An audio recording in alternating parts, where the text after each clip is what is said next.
Thank you so much for joining me today for March Women's History Month series that I'm doing, Women Making History Now. And you are an amazing guest, Natalie Mena, LCSW. And Natalie is a business owner, a CEO, a psychotherapist. Her business is called Phoenix Rising. It's an LLC. And it's just wonderful having you here today, Natalie. Thank you so much. Thank you, Amira, so much for having me. I feel honored that you asked me to join these series of, displaying women who are doing things in the community. So I feel so grateful that you have invited me to speak. You're so welcome. So, Natalie, can you tell me a little bit about your professional titles, like a little bit about the work that you do? Yes, yes. So I am a licensed clinical social worker. I've been a clinical social worker for over 10 years. Now I'm practicing independently, working with clients from a range of all different, adult populations. I'm also business owner and CEO of Phoenix Rising, my business venture in regards to doing consultation, coaching, supervision. So that's what I'm doing these days. Absolutely terrific and so necessary in our fields. Yes. We need the growth, so thank you. Yes, Can of you course. tell me, can you tell me a little bit about how you're making history now through the work that you do? Yeah, so I believe I am making history now with the work that I'm doing in regards to generational trauma. I feel that generational trauma has not been addressed in the field of behavioral mental health, and my experience working with families and children in my career and also individuals with severe mental illness, I seen a perpetuation happening. And so I am delving into this work, right? Wanting to create a framework to help heal communities of color, specifically Latinx community. I Absolutely. identify as a Latina woman.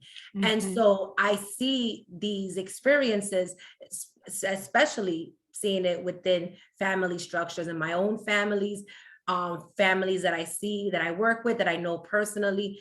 And so I Mm, think it's so yeah. important to bring that awareness of what has happened in previous generations, how they continue to happen, and wanting to create something to stop that, right? And really help individuals to see their greatest selves. I think it's so important, especially in that motivational factor, to exhibit change.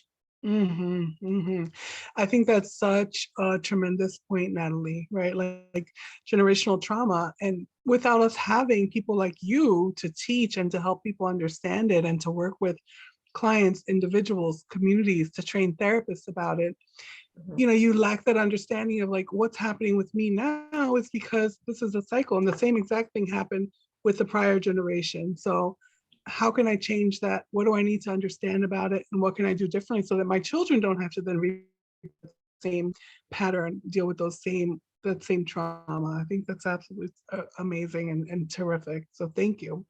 Yes, thank you. Mhm. So Natalie, what's important to you about the work that you do? Well, for me, I think what's important with the work that I'm doing is the advocacy, right? So I feel as though I am doing this work on a micro, meso, and macro level. In the micro level, I'm doing it with my clients, right? Helping them to see their greatest potential, really looking at their previous beliefs and seeing if these are outdated beliefs that don't align with who they want to become and who they Mm, are trying to be. On the meso level, working with agencies to help make significant changes that affect clients directly. And on the macro level, advocating on legislative levels to have more funding in the mental health care system. I believe it's so imperative to have these funds given to programs that want to help our communities of color, especially with the lack of therapists who look like the clients we are serving. It's so important to retain our individuals of color treating our communities. So that's my push. That's absolutely terrific. And that's really a shared passion that I also have too, right? Like just the advocacy needs to happen and we need to like continue to find ways to develop it because there's not enough, there's just not enough mental health in our communities, and definitely not enough providers that look like us, and definitely not, so then therefore not enough understanding around what mental health needs are. How do you identify? How do you understand what's happening? How do you quote unquote fix it or treat it, right? So I Yeah. love that you're doing all of these things and that you're actually like making change on so many levels. That's absolutely terrific. Yeah, it's so important. I think like even with the self-care of us as therapists, we need to really take care of ourselves as well in order to be present and be the best versions for our clients, right? I know agencies that their caseloads are tremendously high and their staff are burning out. And how do we help them? We need to figure out a way systematically to change that Mhm. so that we are able to Yes. develop and maintain these relationships with our clients to heal and really have not feel like they're surviving. I think that's what happens a lot of the times. Our clients feel like they're surviving and not living, and Right. that trajectory needs to happen in order for Mhm. us to strive in these systems. Right. Absolutely. So it's like our clients are surviving, and then as therapists, in these boats of like having to meet this level of visits per week, per month, per, you know, 40, 50, 60, 70 clients, it's like, okay, we're surviving too. So I totally hear you. Thank you. That's a great point. How Yes. do you feel? Well, I know that your work helps others. Tell me more about how your work has helped others. Well, I feel my work helps others on the micro level, right? With my clients, I provide a safe space. I'm very big on creating a space where you can be your authentic self, being honest with yourself, right?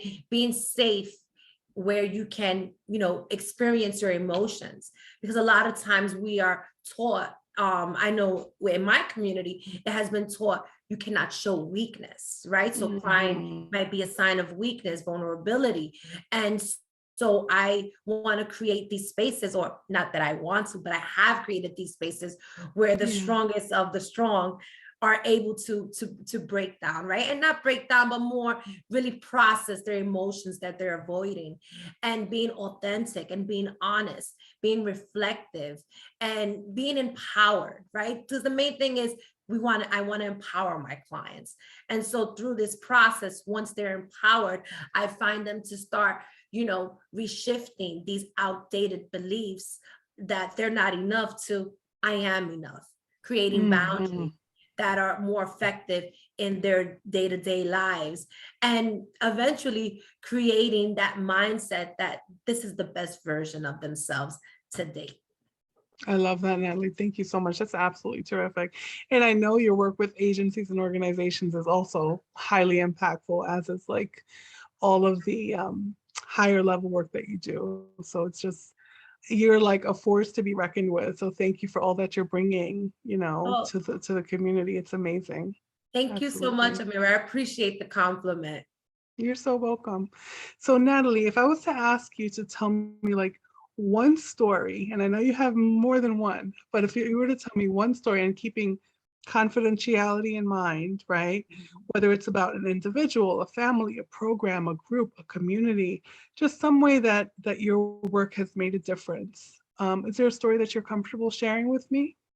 Yes, of course. I'm always comfortable with sharing my stories because these stories have shown me how much I've grown as a clinician, Mhm. as a person.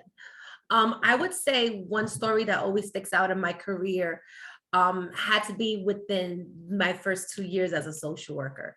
And so I Mm. remember working tirelessly. I was a preventive worker back when I started, and I did a lot of field work. And I was young and I was fresh out of college. And for me, I Mhm. wasn't tired. I didn't have no kids. I was able to do the running around. And I remember doing, going above and beyond for one family that I worked with, and seeing the change that made for the family, right?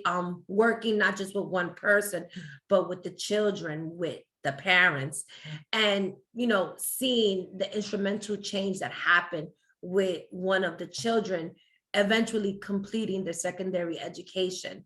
And Mm. with that, I was able before that to co-create teen support group with one of my previous coworkers, and it was such a great group, right? Because it just didn't help my client at the time, it helped all the teens that were involved. They had community, maybe something that they never Wow. felt, and having support from myself and my co-facilitator, right? Yeah. Being mentors in a sense, but providing them psychoeducation. you know Mhm. Adolescence is so challenging, right? But it's one of my favorite groups to work with. If Mm. ever, I've always wanted to do youth development. I stick with the adults now, but I'm very passionate about working with adolescents, because they're so I feel they need guidance, and guidance in the way that it's okay to show who they are, and Yeah. an adult saying it's fine to be you, let me show you some other stuff, right? Let me give you some other Mhm. tools.